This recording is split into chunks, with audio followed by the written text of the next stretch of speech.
Hello and welcome to episode 345 of AvTalk. I am Ian Petchnick, here as always with Jason Rabinowitz, and here we are at the most interesting of the A340 series of podcast episodes, I think. This is going to be a long episode.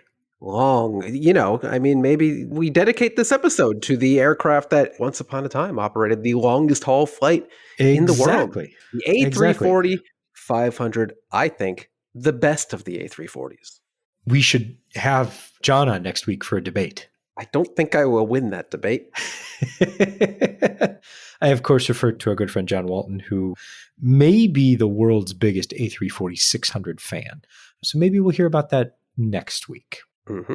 This week, we begin in the United States National Airspace System, which is just this side of a disaster. It's hanging on by a thread, but what else is new? It seems to be hanging on by less of a thread than usual. Smaller thread, shorter thread, some metaphor here that winds things around the way they need to be wound. I believe there is a lit candle underneath the thread slowly burning through. Yes. The little pieces of fabric, letting it all somehow function, kind of. So last week, we left things where the Department of Transportation had come out with a plan to cut flights by 10% at 40 major airports.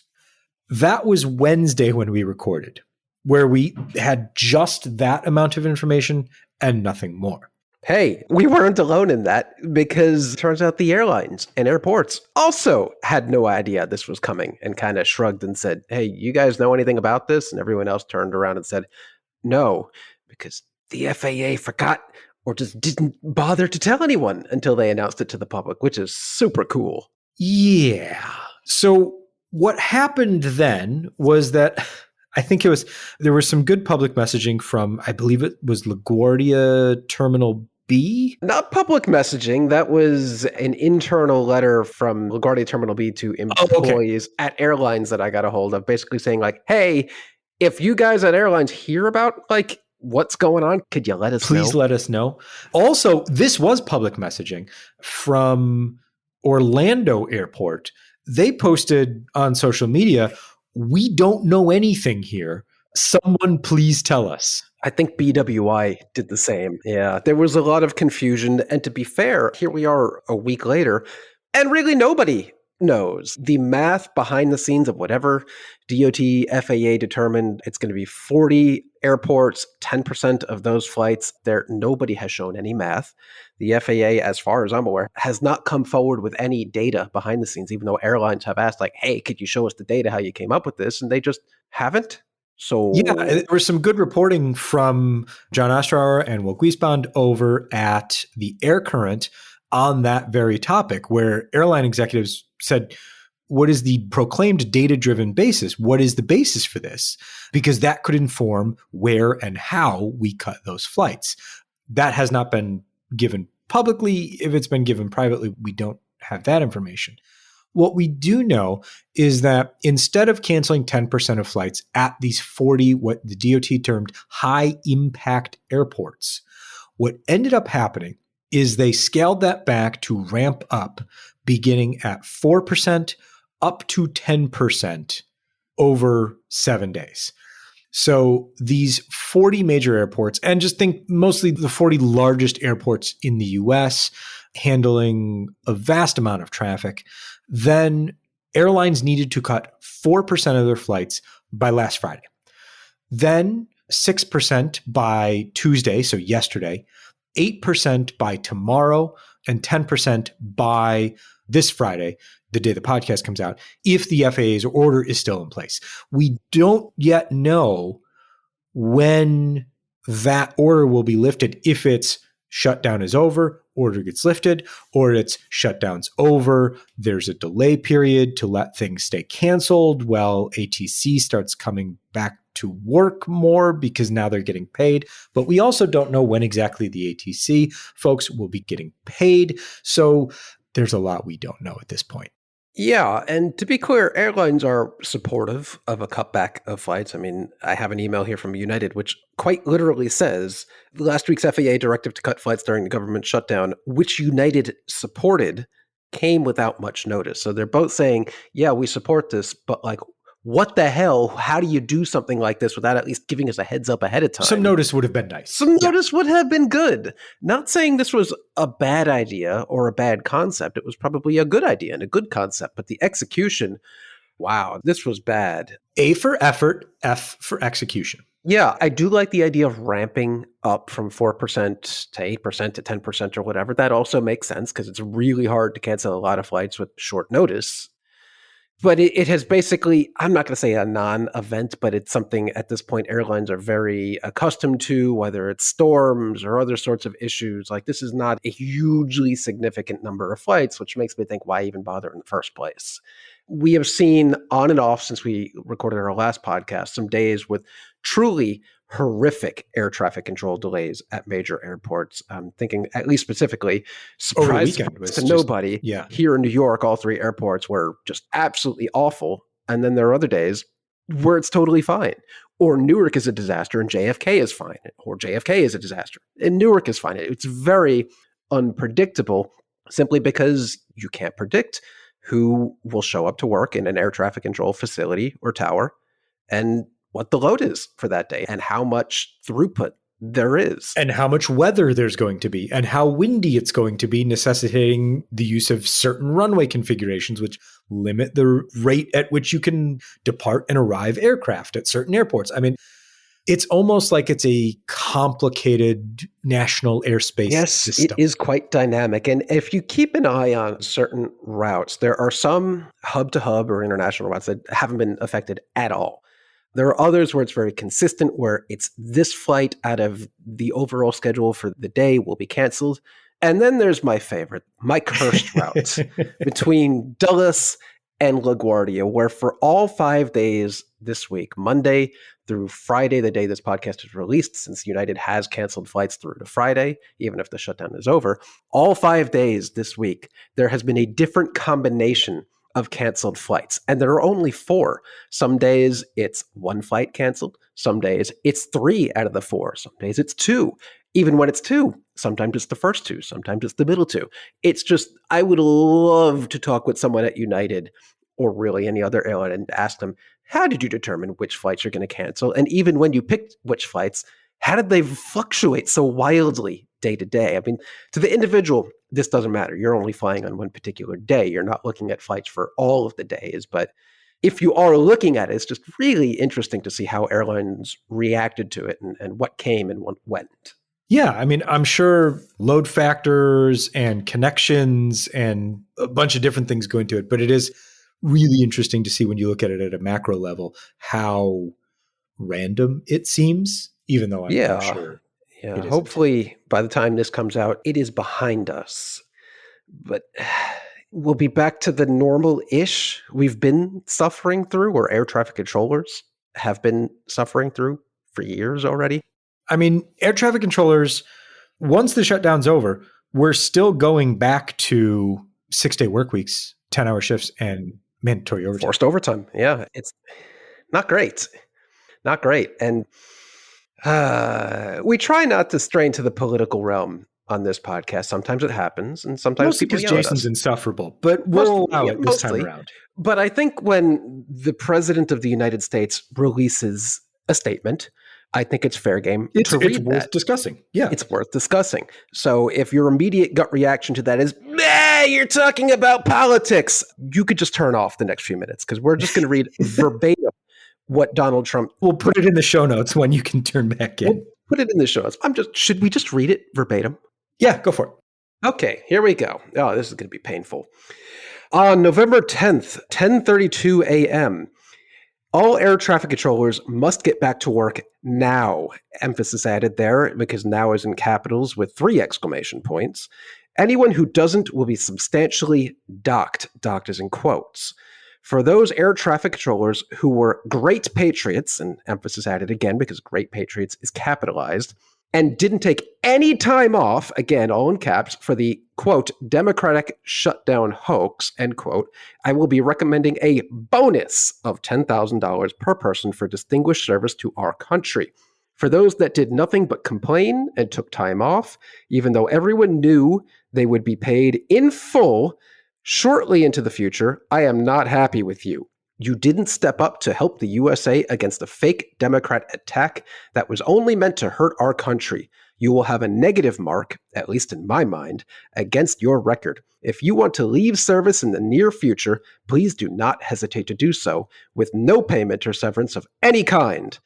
You will be quickly replaced by true patriots who will do a better job on the brand new state-of-the-art equipment, the best in the world, that we are in the process of ordering. The last, quote, administration wasted billions of dollars trying to fix antiquated, quote, junk.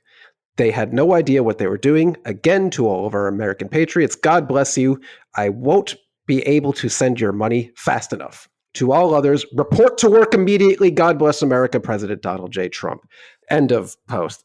There is just so much to unpack there. From the threatening of air traffic controllers to just walk off the job and quit, that they can somehow magically be replaced, even though the backlog of training and getting people into air traffic control seats has been an ongoing problem for decades at this point. There is nobody to replace someone who just quits tomorrow. I don't even know what to say about this. Well, we can talk about a couple other things. I mean, Okay. We can talk about how, one, I don't think this is productive. No. And we can leave that discussion there about the wisdom of the statement. But I want to look at some of the specific things that the president mentioned. Jason, you already touched on the encouraging, basically, for all intents and purposes, irreplaceable air traffic controllers. Yes. To just quit. The wisdom of that encouragement, there is none. Setting aside the docking people's pay, which I don't think they can do, but who knows? Recommending a bonus, I'm not sure where that comes from.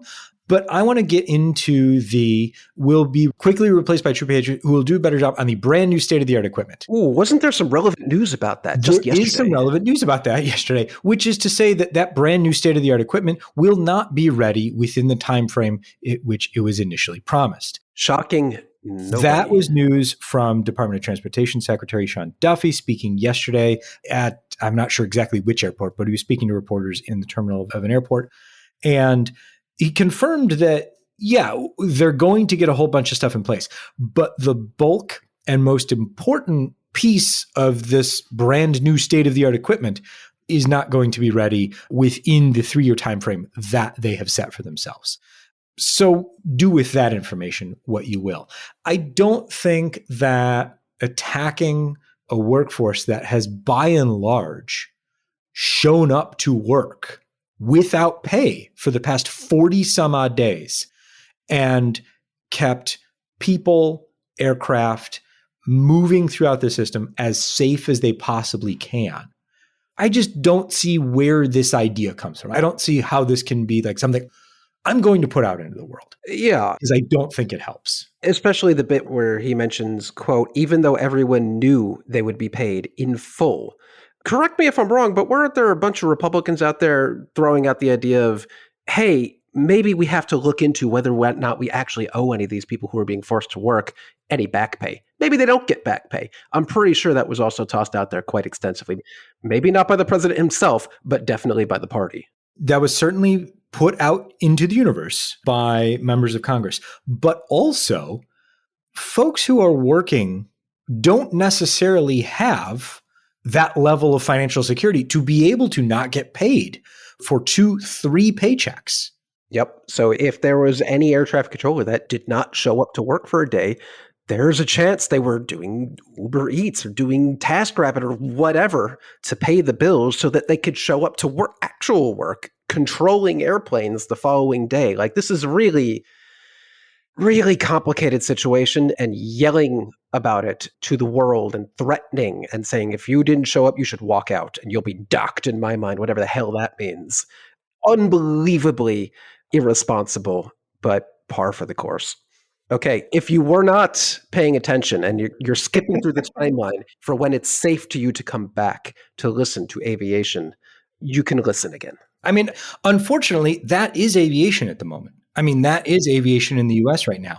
And if we could have just a politicsless discussion about creating a safe national airspace that works across the country for everyone, I would love to do that.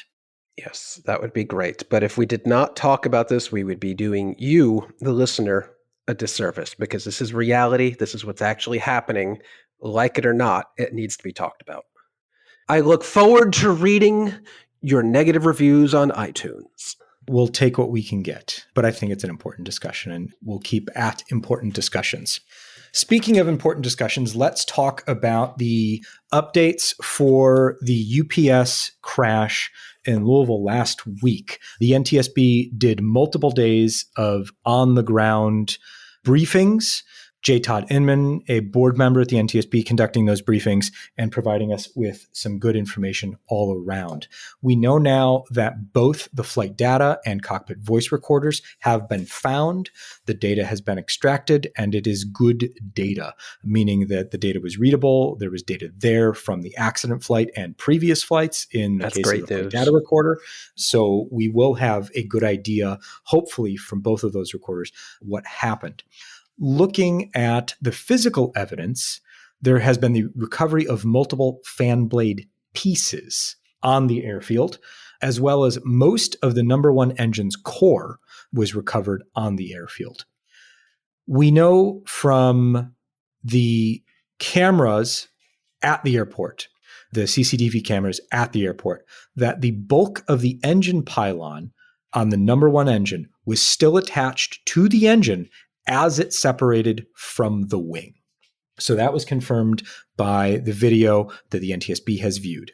And then the fourth point that I think is worth raising is that on the CVR audio, 37 seconds after the call for takeoff thrust, so 37 seconds after the pilots said, okay, let's go, a persistent bell is heard.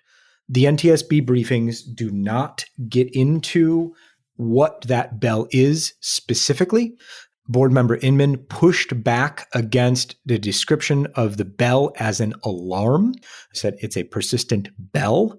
But what we do know is that the bell continues for 25 seconds after it begins, and that is the end of the recording. So 37 seconds after the call for takeoff thrust, they begin the takeoff roll. 37 seconds after that, the bell starts, and then the recording ends 25 seconds later. Good on the NTSB for not getting tricked into confirming what that persistent bell is when they don't know for sure.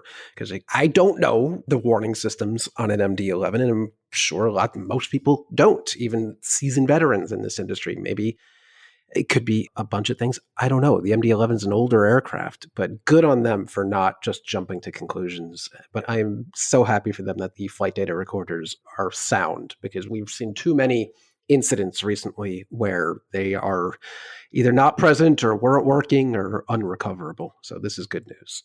Yeah, absolutely. MD-11 fleet updates. The Boeing company, which took over responsibility for the MD-11 after the merger with McDonnell Douglas, issued a recommendation to operators of the MD-11. So there are only 3 airlines still operating the MD-11, UPS, FedEx, and Western Global Airlines, saying, please ground your MD-11s and do not operate any additional flights until further engineering analysis has been carried out. That was followed up by an FAA emergency airworthiness directive that is perhaps the most vague airworthiness directive I have ever read. And how is it vague? I'll just read the entire requirements of the AD. Oh, we're all about reading things verbatim today. This AD prohibits further flight until the airplane is inspected and all applicable corrective actions are performed using a method approved by the manager, AIR-520, Continued Operational Safety Branch FAA, which is to say, inspect your planes and then give us a call. Oh, what are they inspecting them for? Yes. Oh, okay. So these aren't going to be flying anytime soon by the sound of it, if obviously at this point they don't even know what they're inspecting. The focus right now is on the engine pylon and its attachment to the wing, as far as the investigation, as far as the physical evidence, and as far as what these airlines are looking at. The FAA makes no mention of how to satisfy these inspections, nor does it make any mention of what are the methods of compliance. And after these aircraft have been inspected and they've talked to the operational safety branch, can these aircraft fly again? To date, no MD-11s have flown, basically since Boeing recommended the aircraft were grounded. The FAA's EAD came after UPS and FedEx grounded their aircraft. Western Global was still flying theirs at the time the EAD was issued. But even they have stopped operating? Yeah, they're done. All the MD-11s are currently on the ground. There have been transponder pings from a bunch of FedEx and UPS aircraft over the past week, but those have just been on ground signals. A couple were moved from where they had been parked to various other areas at the airports they are at, but nothing has flown since. Okay. Well, if there's any time of the year FedEx and UPS, and I guess Western Global need those aircraft more than ever, it's kind of nowish. So hopefully we do see these aircraft come back in relatively soon. But I kind of feel like this may be the end of the road for them. There's a non-zero chance, I would say. And I would hate to see them go like that. I think we'll see things back in service. I hope so. But man, what a crash. Let's talk about an incident that happened in 2023 in Melbourne, Australia. This is from an ATSB report that was released yesterday. And if you're like me and you like reading accident investigation reports as they are released, I always enjoy the thoroughness and visual details that the ATSB includes. Yeah, you know what's better than reading a report, though? Watching a report. You know what's even better than watching an ATSB report or any report? A really high quality, overly produced final report, because this is just the new gold standard for air accident reports. There's wireframe 3D modeling. It has everything you could care possibly want. how long it delayed this final report being issued. It was worth every frame of the video. So here's what happened. In September 2023, Melbourne Airport was performing construction work on runway 34. Because of that construction work, the runway was temporarily shortened by 1,568 meters from the far end of the runway. They left a 450 meter safety zone in front of the construction work, which left a 2,089 meter runway available for departures on runway 34. Okay, it sounds like their due diligence was conducted there and all the correct safety margins were put in place. What went wrong? Well, it didn't necessarily go wrong once. It sort of went wrong twice. Oh, that's twice as bad. On the 7th of September, a Malaysia Airlines A330 overran the shortened runway and passed over the construction crews with just a few meters of clearance. Oh, you must mean like, I don't know, 100 meters. No, I meant few meters, as in 7 meters. Oh, that's quick, convert to feet. 23 feet. That's not a lot.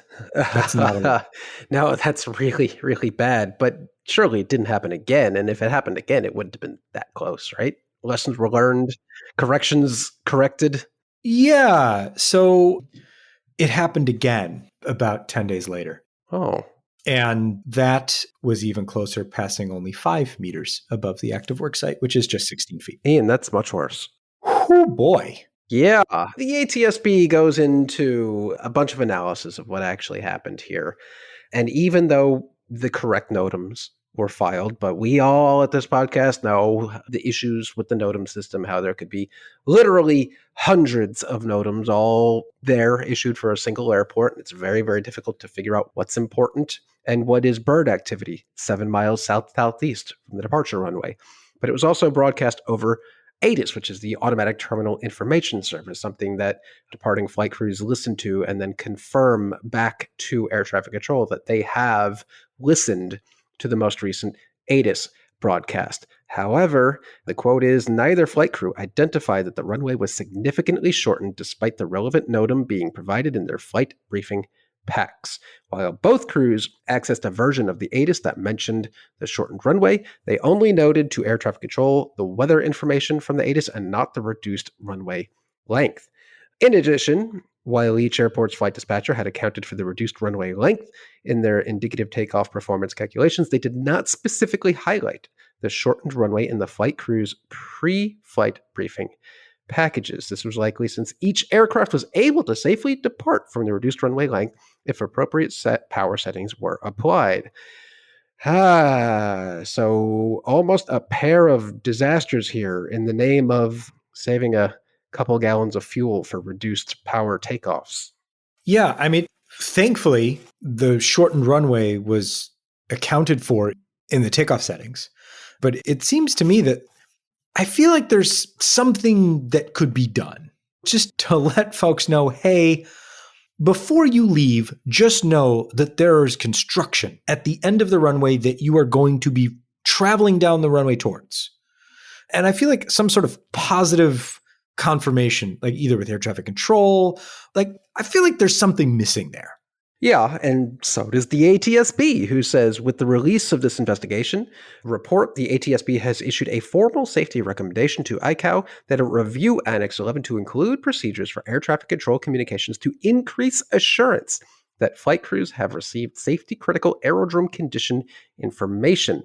And they go on, changes in response to this recommendation would improve aviation safety worldwide. Cheers to that. Learning from mistakes, proposing solutions, and making sure they get applied globally. That's how it is done. I love it.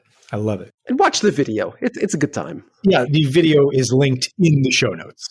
Let's head to Europe and talk about Wizz Air, which has slashed its Airbus A321XL order from a whopping 47 to 11 aircraft. Ooh, these go to 11, but that's not particularly good for Airbus, but it's going to be good for someone else who wants some XLRs, I guess, if it works that way, because they're not taking aircraft. They are demoting their order essentially to what it says is basically just the regular A321neo. So not even like the LR, just they're going from the XLR to the regular neo, which is interesting. I guess, yeah, the XLR apparently, according to Wizz Air, just doesn't do what an ultra low cost carrier like Wizz Air needs it to, or it does too much, and Wizz Air just doesn't need that much. We don't really know. Unfortunately for Wizz Air, they're already down one A321XLR, their first A321XR, which has been stuck in Prague, grounded for a wee bit now, ever since it suffered a tail strike and hard landing. Czech investigators have detailed the circumstances around that hard landing and tail strike now in a preliminary report. They say that the first officer was the pilot flying. They had 450 total hours on the A320 family. The captain was the pilot monitoring, and it was the captain's first time in command of an A321. Oof. Not an auspicious beginning. No. The aircraft as it came to land in Prague, from 75 down to 30 feet, the rate of descent rose from 480 feet per minute to 768 feet per minute, a 60% increase. Whoops. The aircraft leveled the flare at 25 feet and contacted the runway at 6 degrees nose up with a 2.54 G impact. Yikes. And then it bounced. And then the spoilers were deployed. And then the pitch went from 7.7 to 9.7 in less than a second. And then you had a tail strike. And that's how that aircraft is taking a vacation in Prague. Very nice place to take a couple Airbus days off. AOG team, I'm sure, assessing the situation and will resolve it accordingly. But not great for that particular 321XLR. No, that's a shame that it was the captain's pilot monitoring, you said, their first time in a 321. Yes. That's rough. It kind of reminds me of, what was this, pre-COVID, maybe 2020, where a United, either FO or captain, was their first time in a 767, and then they really landed hard at Newark and crumpled the skin of the aircraft. These things happen. Yeah. hopefully the aircraft makes it back into service soon. Jason, when you put this next story in the show notes, I was very confused. Usually goes the other way around, but Yeah, and I'm glad to say that I'm less confused now. The notes here say that Emirates wants to add 15 A380s to its fleet by the end of 2026. yes, reopen the line later this week, crank out more A380s and put them in the sky. Unfortunately, that is not what is happening. But Emirates, talking with Aviation Week's Victoria Moores, confirms that it needs to put more A380s that it already has delivered, but grounded at this time, back into service. They are aiming for 110-ish operational A380s by the end of 2026, up from apparently 95 or 96 currently. They have slowly ramped up the number of A380s in service since COVID, since the majority of that fleet was parked. But apparently, between the aircraft that were parked and the aircraft it has scrapped in the last few years, Emirates can do this for the next couple of decades with the A380, which it says will continue operating until 2041, I believe, which is quite a while from now, and I love to see that. Unfortunately, there is a hard limit. Sir Tim Clark says that there is a spec of 100,000 hours, or about 20 years for the A380. And once they hit that, there's really no going beyond that for this particular aircraft, unfortunately. But really interesting to see Emirates ramping up and not down its A380s in service. And probably not what they want to do, looking at you, Boeing and 777X. But if you're in a position where you have some A380s lying around to put back into service, good for you. Let's head now to the other end of opulence and talk about Spirit Airlines once again. What now? Late last week, Spirit executives reached a tentative agreement that still needs to be ratified by both unions, but a tentative agreement with pilots and flight attendants for pay cuts. This week, Spirit executives announced that they will take commensurate pay cuts equal to or greater than those being taken by their unions. They haven't said what those pay cuts are, but they've seemed to have agreed to them. So we'll see if the unions ratify those agreements. That said, in their 10K filed this week, Spirit says a lot of things, but this one stood out to me after listing all of the things that have gone wrong and are going wrong for the airline. Quote, based on such evaluation, management believes there is substantial doubt about our ability to continue as a going concern. That's not new information. We've heard that before, yeah. But the stuff that's ahead of that statement keeps getting longer. Uh-oh. And one of the things is a lack of cash. And this is an angle that I had not considered before. Now that Spirit has rejected the leases on its A320neo fleet, they are no longer getting sorry we gave you bad engines payments from, well, they were getting the money from IAE, but from Pratt & Whitney generally. Wait, is that a net negative? I mean, I would have figured that, yeah, you're no longer getting the sorry we screwed up so royally half your airplanes don't work checks, but also they're not paying for these aircraft anymore and they're not able to operate. I think it's the issue of cash. I think the cash aspect of it. Yeah, I just wonder, I guess they were taking in more money from Pratt than they were spending on the leases themselves. It's very I don't necessarily interesting. know if that's the case. It's just they're not Significant enough to call out Yeah. in a 10K. Yeah.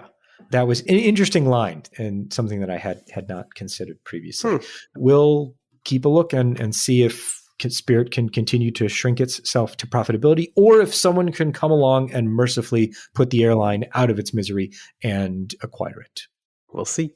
Now we go to the dispute between the United States Department of Transportation and nominally Aeromexico and Delta's joint venture.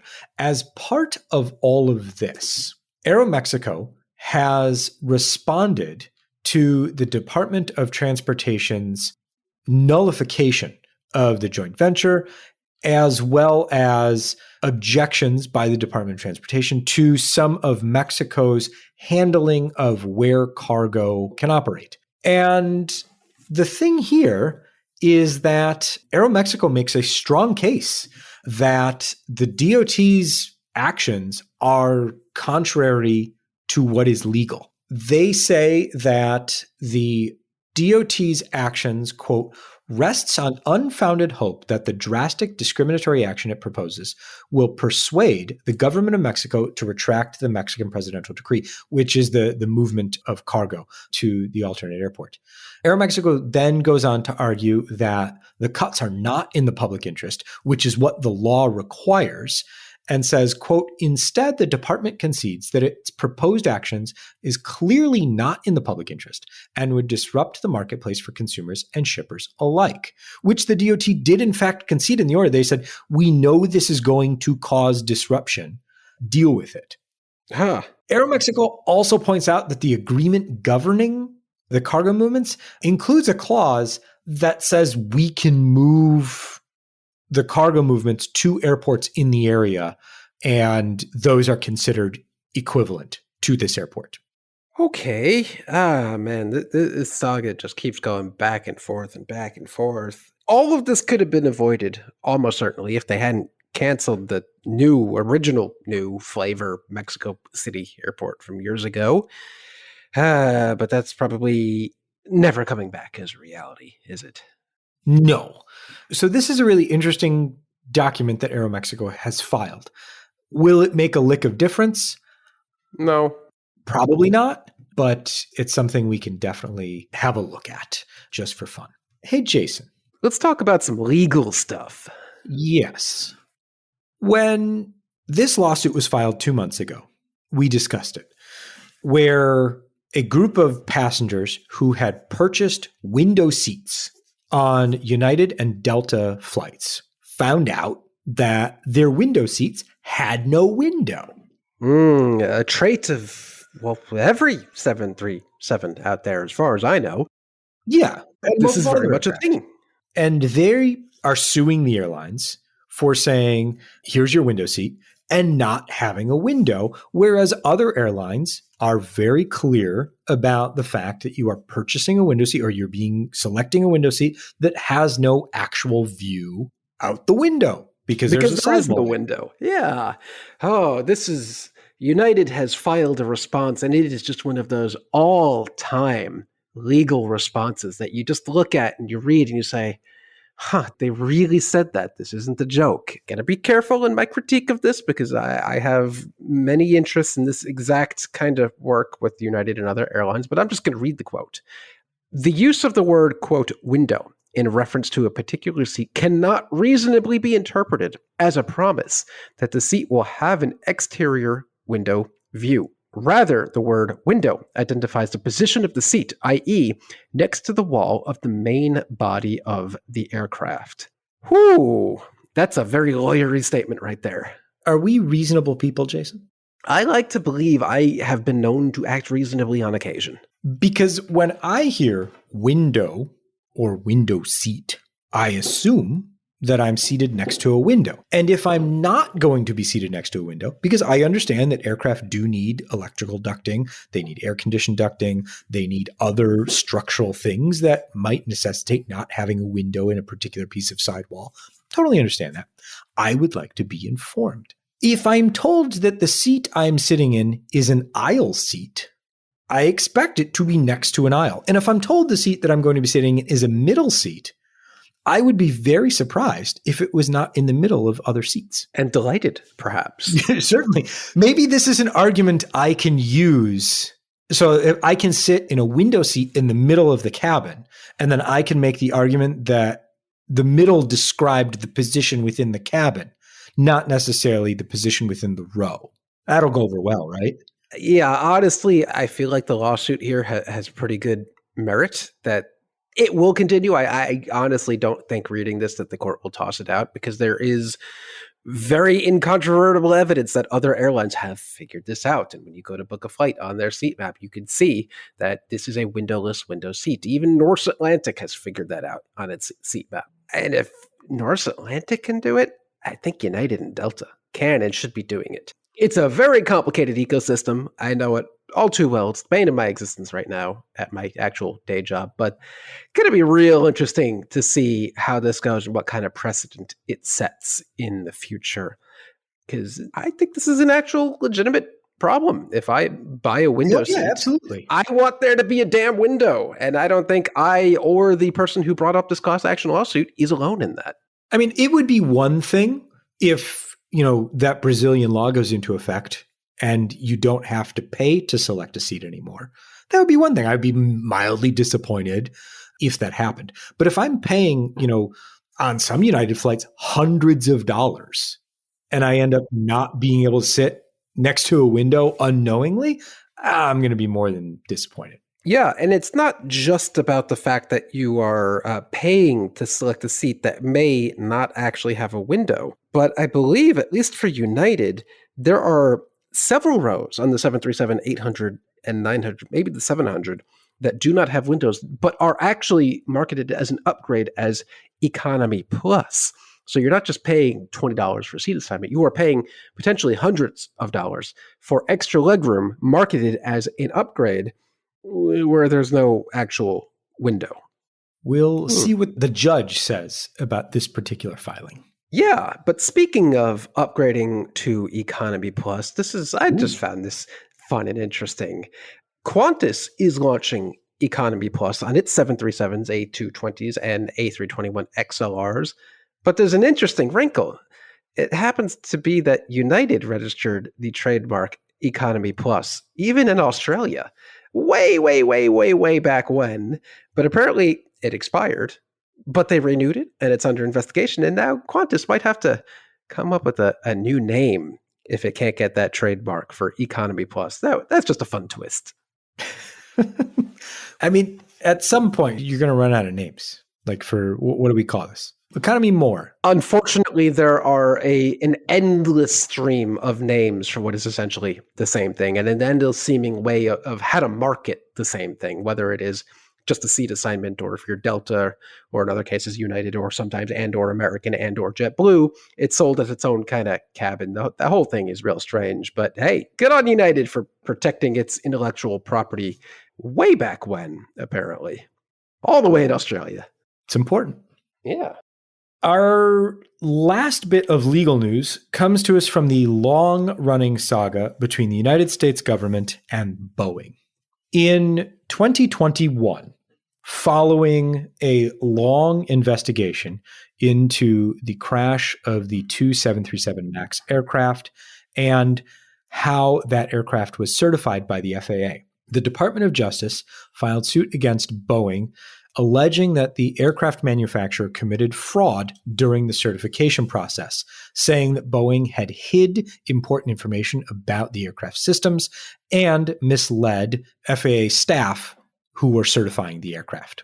As part of that allegation, Boeing agreed to a deferred prosecution agreement where it would pay millions of dollars in fines, compensation, and a promise to do better and not do anything bad again.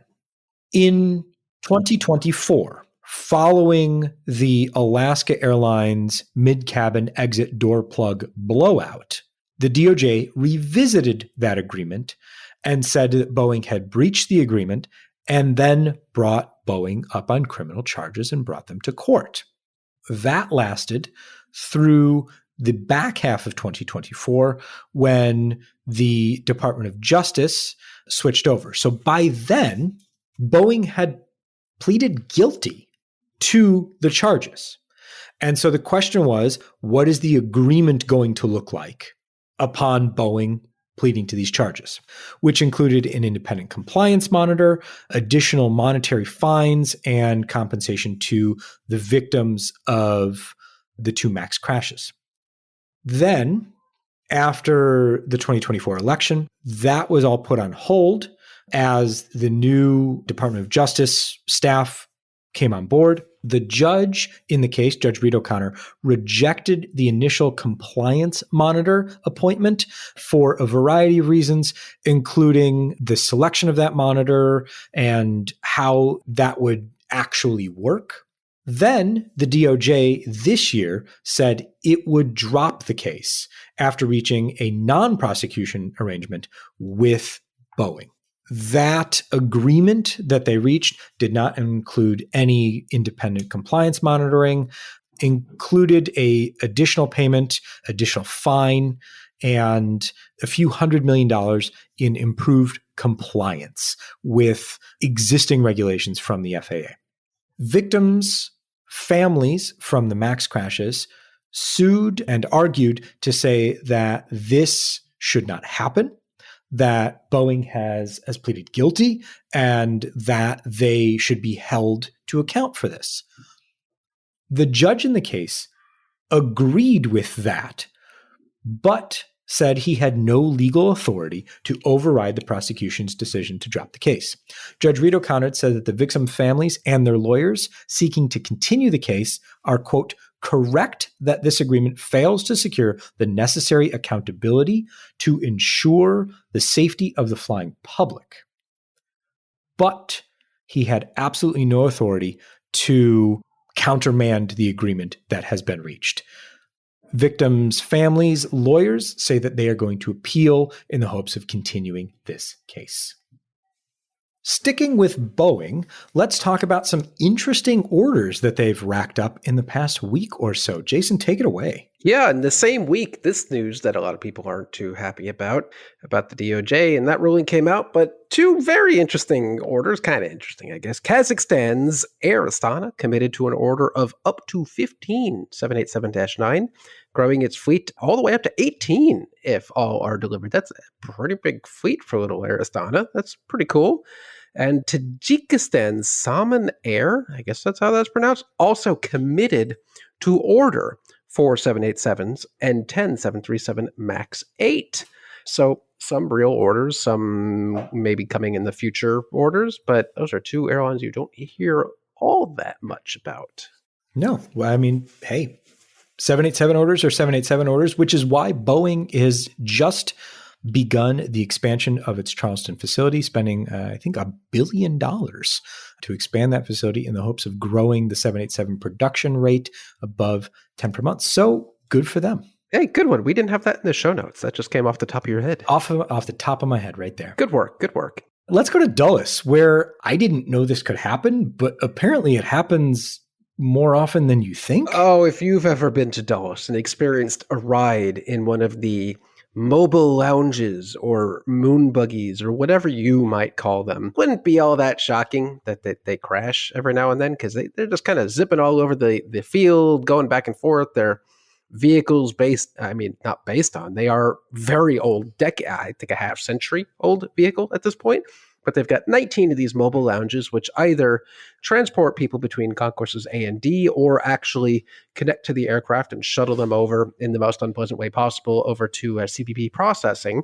But last week on November 10th, one of them crashed or came in at an angle a little too extreme and hit the terminal. Unfortunately, I think there were some injuries, nothing really substantial, but just another incident where apparently, according to this New York Times article, which itself references a 2017 investigation by NBC4 Washington, that the moon buggies have been involved in at least 16 collisions and mishaps since 2007, including one fatal accident, so others that caused injuries. That's going to happen with any sort of manually driven large aircraft. They're on kind of fixed routes, but airports are kind of chaotic. And if you've ever been on one of these, they pull into these kind of loading bays between the other people movers. And it's just a lot. But even when they open the new midfield concourse, these things are still going to be around indefinitely. So I don't know. All right. Hold a handle or something if you can reach it. Solid the next time you're crammed onto one of these. Always solid advice. This one, I don't even know what to make of it, because it just keeps getting, the more you read about what's happening here, the stranger it becomes. New Pacific Airlines, which didn't expect to ever hear about them again. Right?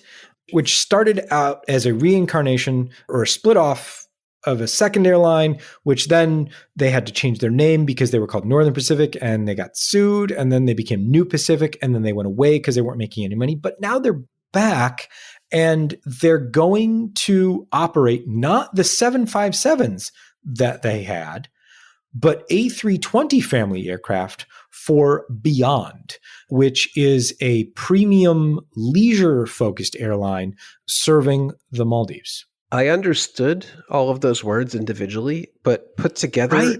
in that order, in that sentence, I do not understand them. Like, is this just Beyond wanting to move into the US and New Pacific's out here just with a valid AOC and says, we'll do it for you? I think so. Why do all of that? I guess because New Pacific, I believe, still operates its 757s as charter aircraft. Right. Quite lucratively, I believe, that they pop in here to LaGuardia quite often. But this twist, Beyond, I didn't think was going to be a thing in and of itself very long. But to move it to the US and have New Pacific do it, yeah. Basically, they need a US AOC and they need a US owner to get around ownership rules. Every time you think you have this industry figured out, you get a curveball like this and you just scratch your head and go, I didn't see that coming. We'll see what happens.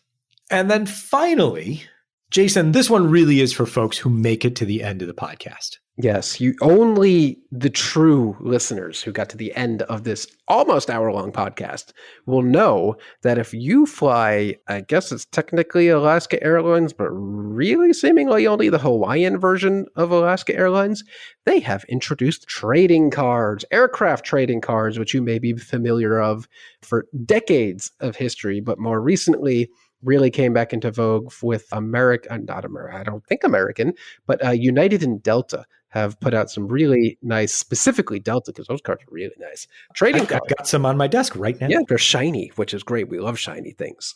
I love shiny things. But aircraft trading cards are back in Alaska/Hawaii. And I really think this was a thing that Hawaiian was probably doing, and then Alaska happened, but it really seems limited to Alaska. They have trading cards for the 787, A330, A321neo, and Boeing 717. But there's an interesting twist, Ian. With the 717, they will launch digital trading cards for all 66 Hawaiian Airline aircraft with unique digital designs inspired by the name given to each aircraft. So on board the aircraft, I've never flown Hawaiian, but apparently there is a placard bolted to the airplane that has the name of the aircraft, and I am not even going to dare to attempt the name of November 389 Hotel Alpha and A330. Just going to skip right over that. But there's a picture of the plaque describing the name behind it, and also a little NFC tag that when you board the aircraft, you can tap your phone to it, and it brings up a digital trading card for that specific aircraft, which goes into a new account-based system where you can have them all in an account on your phone. And I guess presumably trade them. Otherwise, if you can't, what's the point of this?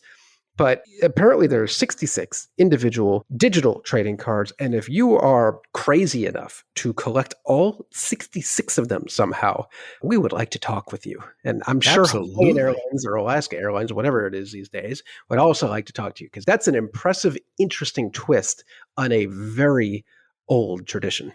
That is neat. And also impressive if someone managed to do that. Yeah, absolutely. We would love to talk to you. Cool. All right. Well, good luck. Go out there and get all 66. This has been episode 345 of AvTalk. I am Ian Petchnick here, as always, with Jason Rabinowitz. Thanks for listening.